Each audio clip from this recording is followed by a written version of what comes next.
Okay, I'm going to walk you through the goal setting section of your soul planner. This is a big part of the soul planner, and what makes it different from a lot of other planners is the aspect of goal setting and teaching you how to break your goals down and to gently hold you accountable throughout the year. So we're going to start with the goal setting guide that is in the very beginning of your planner. It's the first tab. And the very first thing you'll see is the guiding values worksheet. It's a front and back worksheet, and you'll go through and you're going to read each of these values listed out. And there are so many more values than I have listed here, but these are some common ones just to get your juices flowing. And they all sound great too. Like all of these things, of course, like we want to value all of these things, but to some of them, some will stand out more than others. And so just quickly go through and you're going to mark, like for example, the very first one listed is achievement, to accomplish something noteworthy and admirable. If that is a strong value of yours, you're going to check off that's highly important.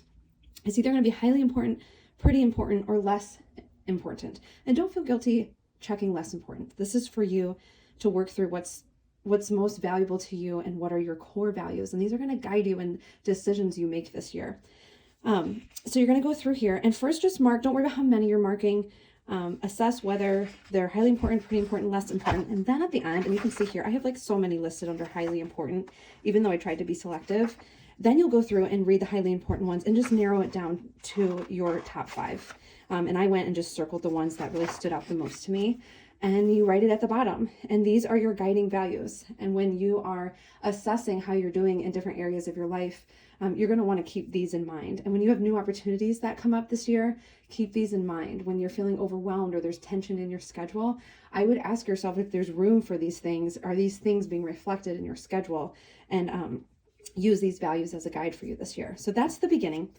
And then that's the beginning guiding values. And then this is the guide to goal setting right here. And it is many pages of questions, reflection, thinking about this next year.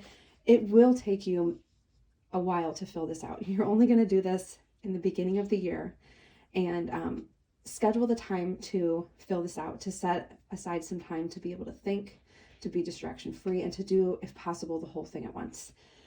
I'm going to really quickly walk you through it, but just so you know, you're going to want to schedule at least an hour, ideally 2, to really work through some of this.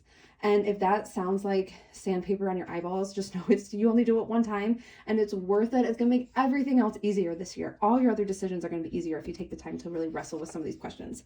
So the beginning part is just reflecting on this past year, 2022. It's going to ask you questions like what brought you joy, what was life-giving, what was life-taking, what did you learn, things like that. Then you're going to start brainstorming and dreaming about 2023 and this next year and things you want to do and ideas you have. Here it's like all just brainstorming, and then you'll narrow it down to your 3 favorite ideas that came up in your brainstorming session. You're going to narrow it down to your top 3, and then from there you'll pick your goal that you're going to work on, the one that you're most excited about, or that this makes the most sense for this season, or maybe the one that you're most nervous about. And you'll write that right there, and then it's going to ask why that's important to you and what parts are in your control. Step 3 is the hard part. It's getting honest and thinking about excuses you might make or obstacles that might come up, things that have happened in the past. And then we start making it measurable, and what that would actually look like, what aspects are in your control, out of your control, benchmarks that you can measure. What would accountability look like, your strengths. Okay, and then at the very end of the goal setting guide, there's this cloud that allows you to write everything concisely in here. And this is not my personal goal, but I just wanted to use this as an example. Your goal might end up being, I'm committing this year to writing consistently each week so that I can write a book by the end of the year. That might be a big annual goal for you. And so you're going to end up, you want something like this, something that you're clear about that is a bigger annual goal for you. And that goes right here. Okay, so that's the goal setting guide. There's places to take, notes or any other additional thoughts right there. And then on this page, on page 18, this is the life overview. And I don't have it fully completed here, but here you have zoned in on like one big goal. And then here you kind of like take a step back and look at all the other areas of your life, and you spend some time thinking about what it would look like to live out those values in these areas. What goals, what other smaller goals perhaps do you have in these other areas of your life? This big one that I'm going to use as an example, I wrote, let's say under work. Maybe your big goal is to write a book and it happens to be in the work category of your life. And that is the one that you will you will come back to this page a couple times throughout the year, once each quarter, but each week you'll be asked about this big goal here. And I'm going to show you how you would break something like this, like writing a book. Like I personally have never written a book. I don't even know what it takes to write a book, but I'm going to show you what I think it would look like to break something like this down. Something that's a little vague, a little ambiguous, and like, what do I do today on this day in this week to get myself closer to something like that? So here's what it would look like. So your big annual goal is to write a book. You're going to first think about a quarter-sized version of getting to this goal. So let's say for quarter one here, and let me just show you right after the overview, at the end of the goal setting section, these are your quarterly goal pages. So every quarter, you're going to come back to this page and you'll see right here, quarter one, and then quarter two, quarter three, quarter four. You don't need to fill these all out right now. Quarter one, you'll work in right now, but each quarter you'll come back to here. So back to this goal, writing a book. Quarter one, you might, depending where you're at, you might need to just get writing consistently. That might be the goal. By the end of quarter one, I want to be writing consistently. And I might be able to think about the other quarters right now. And so if you have an idea of what the other quarter progress would look like, you can go ahead and write those down. Like ideas I had was quarter two might be creating the outline for the book and doing research. Quarter three might be writing. I have no idea if 5,000 words every week is a lot or a little, some kind of numbers goal. And then quarter four might be working on collaboration efforts. And you could even use a Post-it note if you don't want to write in there yet, or use a pencil just to write some ideas. Like I think by quarter four, I might want to be here. But right now you just want to be clear on quarter one. And right now for quarter one, in this example, it's writing consistently. Then we're going to move. So far we've moved from annual to just quarter one. Quarter one is writing consistently. Now we're going to move into breaking these down for the next 3 months, January, February, and March. And in this goal, it might be in January, I want to get to the place where I'm writing twice a week. February, writing 4 times a week. And by the end of March, I want to be writing daily. Okay. And I just want to encourage you when you're thinking about this, this might sound like really easy or really doable, but it's good to go smaller, and to, especially in the beginning, to get these first couple steps like really small so that you're consistently and reliably following through. And throughout the year, you'll be able to take some bigger steps. But in the beginning, especially, go smaller. I encourage you to go as small as you can. So let's break this down even further right now. So writing a book is your annual goal. Quarterly, quarter one, you're just going to write consistently.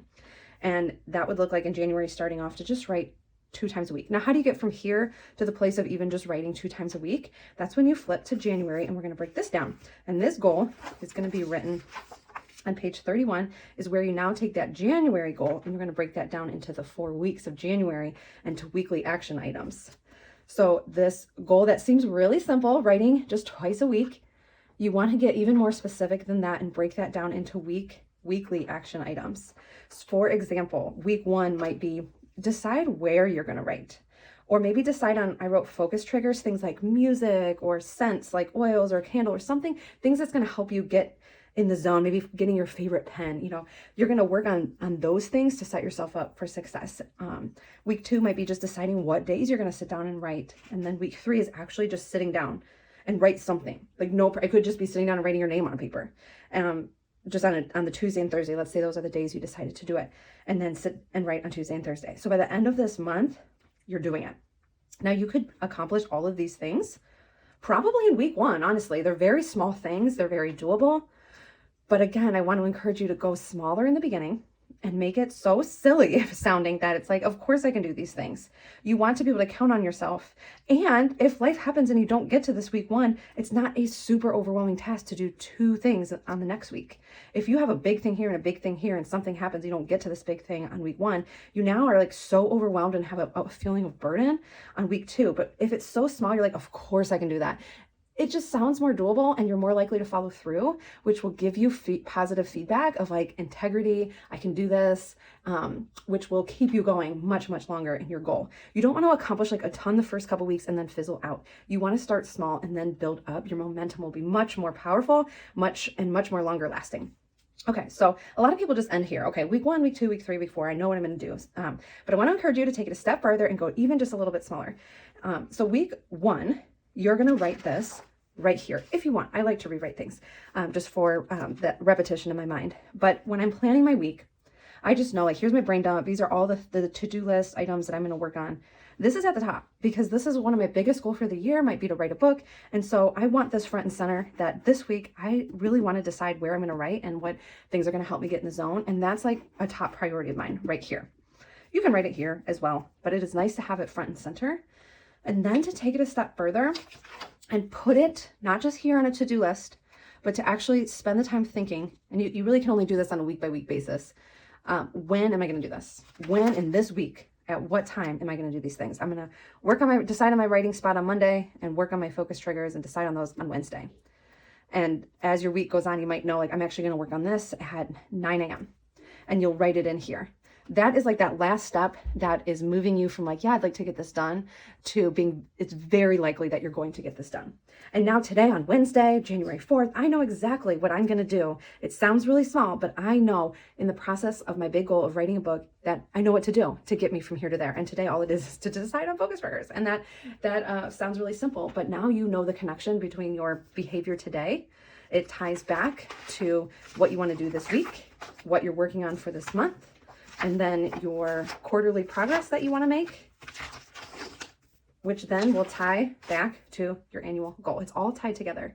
And so to take the time in the beginning of the quarter and the month to break it down into those silly small steps will make it much more likely that you follow through. So that is the flow of goal setting in the Soul Planner, is to, in the beginning of the year, you're going to really take the time to get clear on your big goals. And then once a quarter, you'll check in and break it down into month-sized chunks. And then every month, you'll break it down into week-size action items. And then every week, you're just writing it into your schedule so that the things that you're spending time on the week are a reflection of your goals and what's important to you. So that is goal setting in the 2023 Soul Planner.